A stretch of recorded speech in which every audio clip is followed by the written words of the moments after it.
How's she going, boys? Mike here. Welcome back to Grampie's workshop. I'm glad you dropped in today because today we're going to start building our tractor enclosure out back. Remember the other week there I showed the wood? We got our tractor enclosure kit arrived here. Well, I got the sills in place, set out there. Nothing left to do now but start building.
I got some 3.5 inch galvanized nails on the bottom, but I'll just use regular twist nails for the rest of it.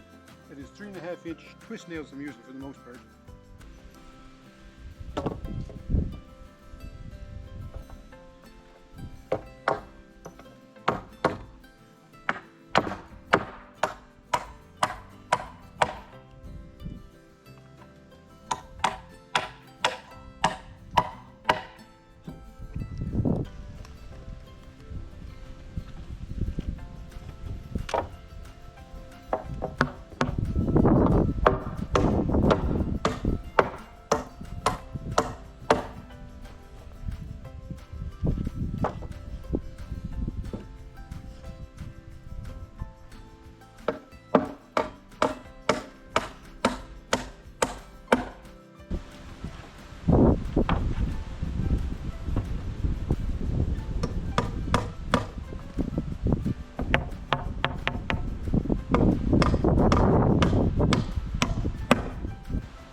So it's the next day, and yesterday we finished up framing the wall and laying it out here.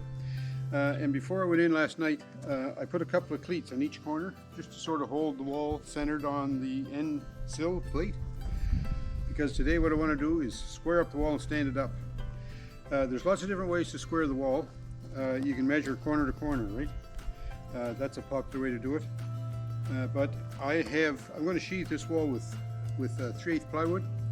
And I'm thinking I'm going to sheathe the wall before I stand it up. So I'm going to go get a piece of that plywood now, set it on the wall, because that's an excellent thing to use for squaring a wall, because the plywood is already cut square. So, but then before I actually nail the plywood to the wall, I want to put a couple of angle braces in on either side. So I'll make sure the wall is square, because I want to set those braces into the studs. So I want to make sure the wall is square before I start cutting recesses in my studs.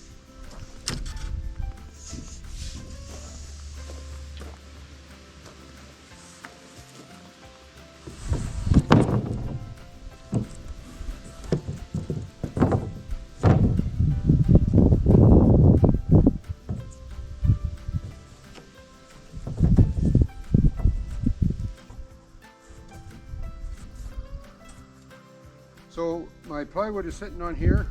I I have to make sure that it's flush at the bottom and flush along the side, and then that should tell me that the wall is pretty square. Whoa, Michael, slow down, buddy. Okay, nice there. I think I bumped her too much though. Oh yeah.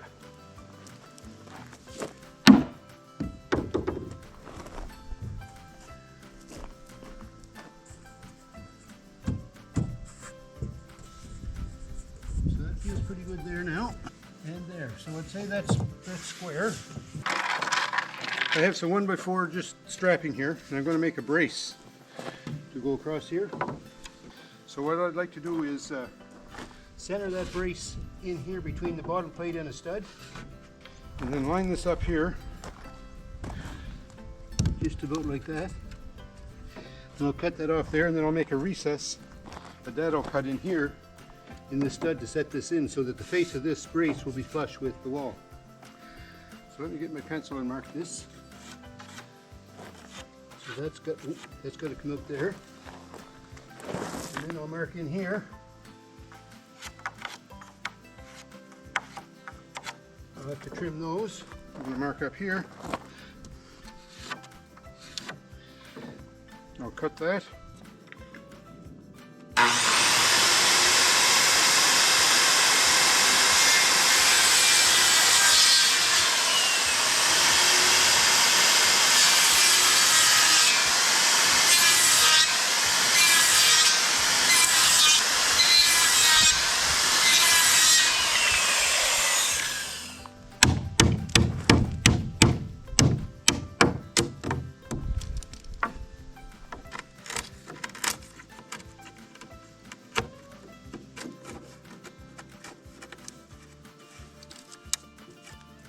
All right, let's see how things fit here now.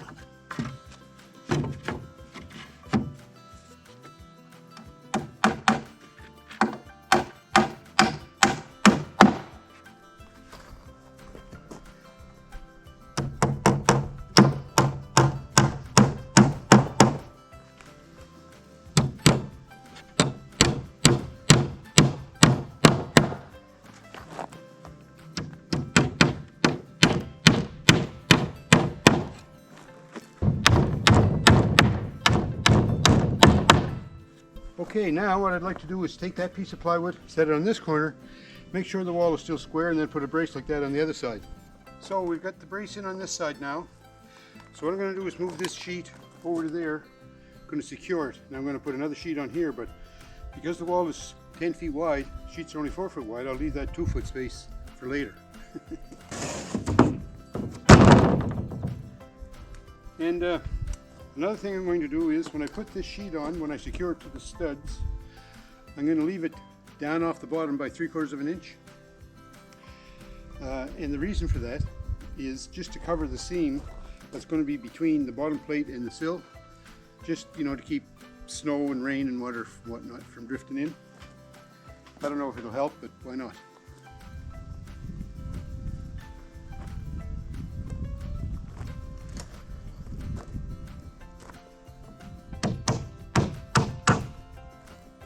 Pack that right there for now.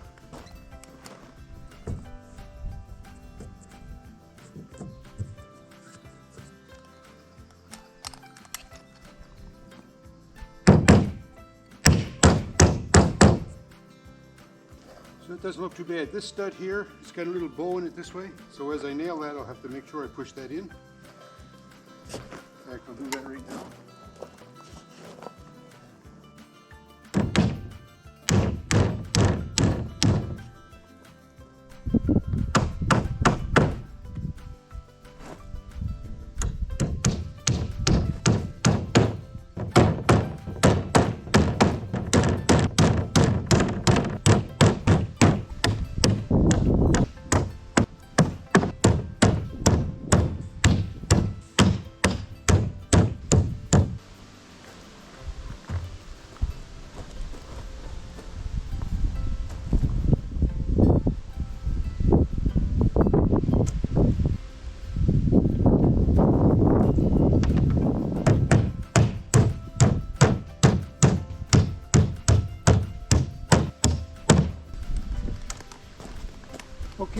Finish the first sheet on, not bad.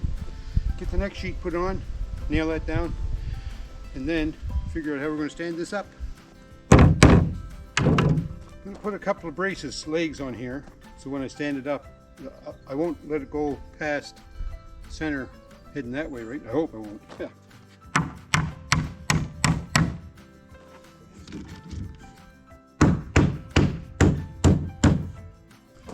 All right, we're going to try and stand this up.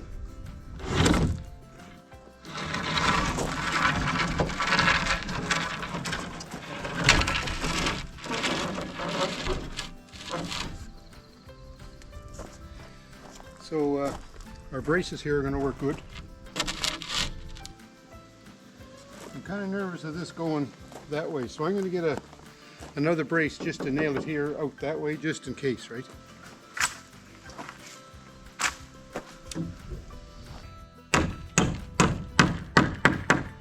Okay, hopefully that'll keep it from falling forward too far. I'm going to use some of these construction screws again to hold the sill bottom plate in place. So I'm going to put a screw in it over here just to hold that, and then we can jig around with it a little bit. And the way I located that was, remember I left that 3/4 of an inch of plywood hang down over the sill. So that's over the sill and then back tight against the sill. So that's in a good spot. And it's lined up on the edge pretty well. It's lined up good here.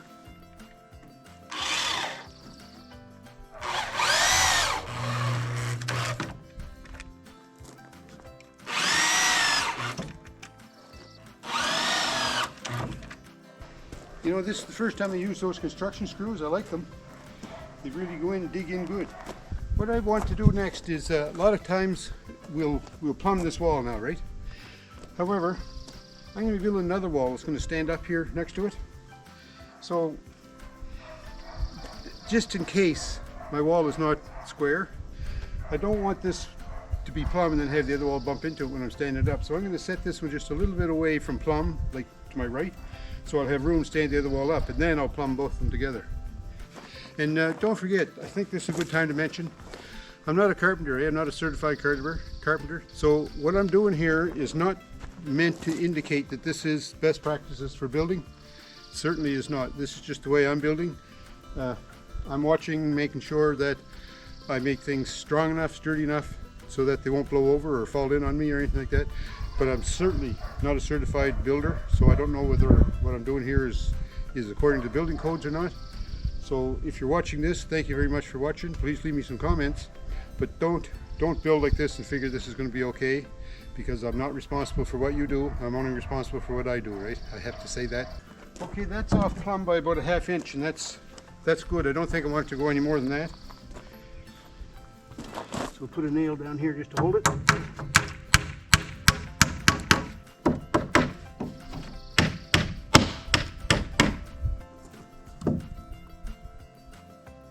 And it's plumb this way, and it's a little bit out from the building that way, which is what I want.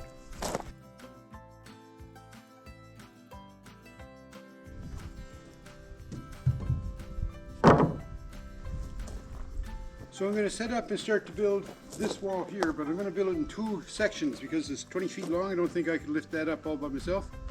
So I'm going to build 2 10-foot sections.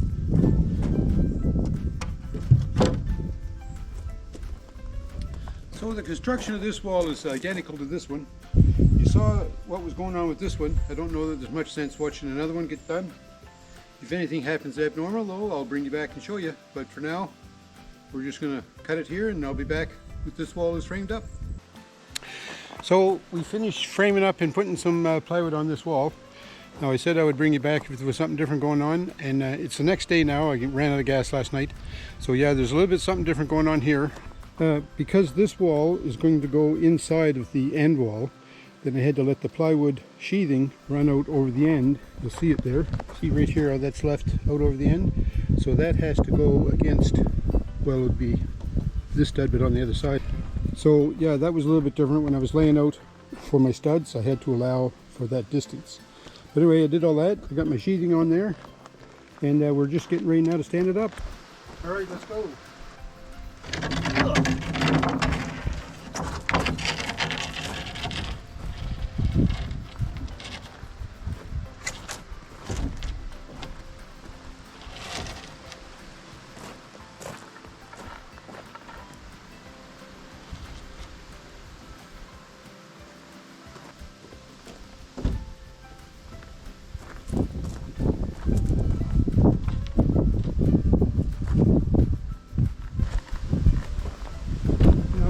In the wall.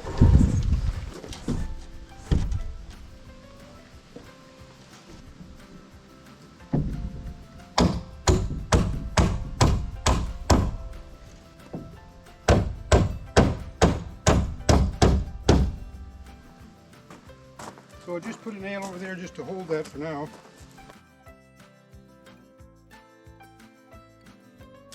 So I think I'm going to build this wall next. So we're going to lay out here, that's another 10-foot piece I need down here. So I need a 10-foot bottom plate, top plate, and some studs, and a cross brace. We'll frame all that up, and it'll be the same on this corner as it was on that back corner. We're going to have to let the plywood fly out over the end, 3 3/4 inches. So, you know, it's going to be the same as this wall here. So whenever I'm ready to stand that up, I'll come back and show you what's going on. Okay, let's go.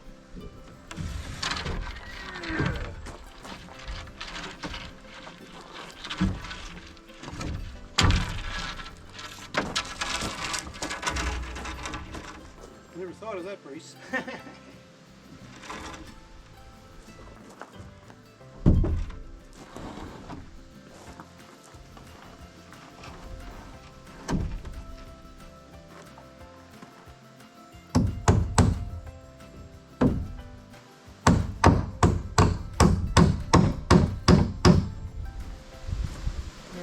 Okay, that'll hold the wall up at least.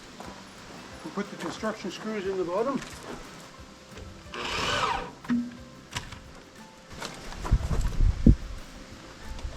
Make sure this is in tight with the bottom here.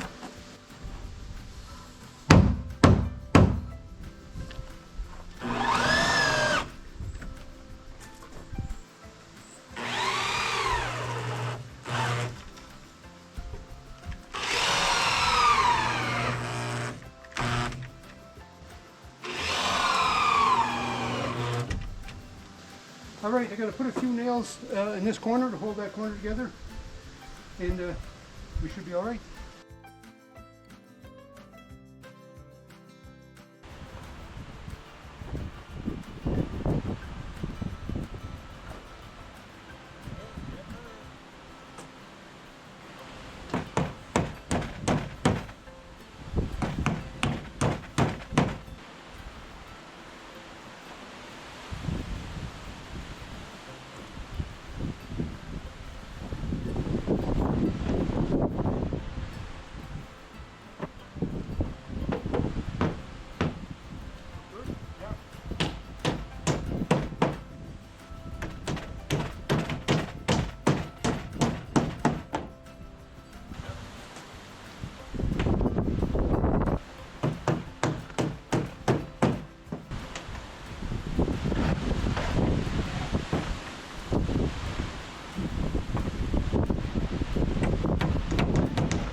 Here this afternoon with these couple of last sections.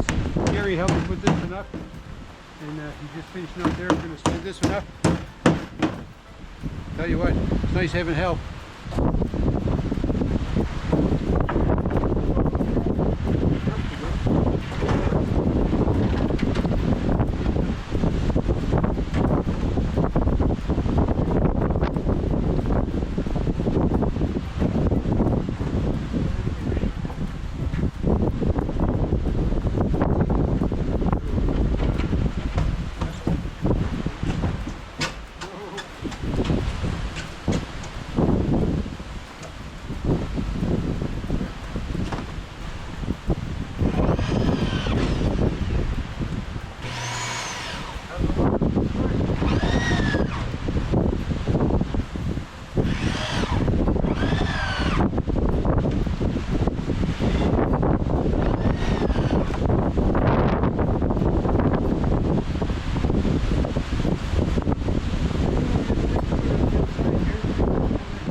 So Gerry's going to climb up there and start putting the top plate on. So we're starting with a 5-foot piece because I want to span this joint with a 10-foot piece. And you see, I don't know how well you can make it out there, but we're about an inch off there, and I don't understand why that is because everything was level and square. But I'm going to get a clamp and try to draw those two pieces together up top.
The header put on, the top plate header put on around, well, this side and the other side. Just hold those walls stiff.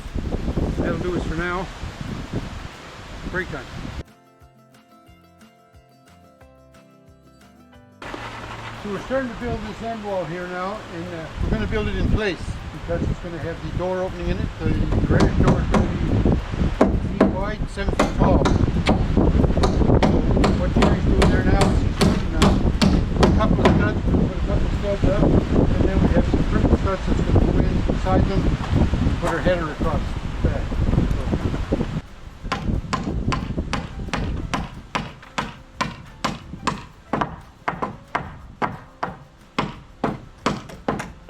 So now we're going to cut up some cripples to put in above that, and then that'll be it for the walls.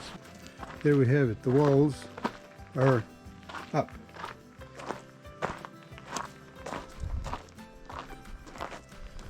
Doesn't look too bad. Got some sheathing left to put on, but I'm going to wait and do that after I get the roof trusses on it. And that's what's going to be coming up in the next episode. We're going to try to make some trusses and get those set up there in place. So thanks for watching. I sure appreciated Gerry's help today, and I hope you enjoyed watching us put the walls together here. Thanks for watching, folks. Have a great day wherever you are. Don't forget, thumbs up me, and we'll talk to you soon.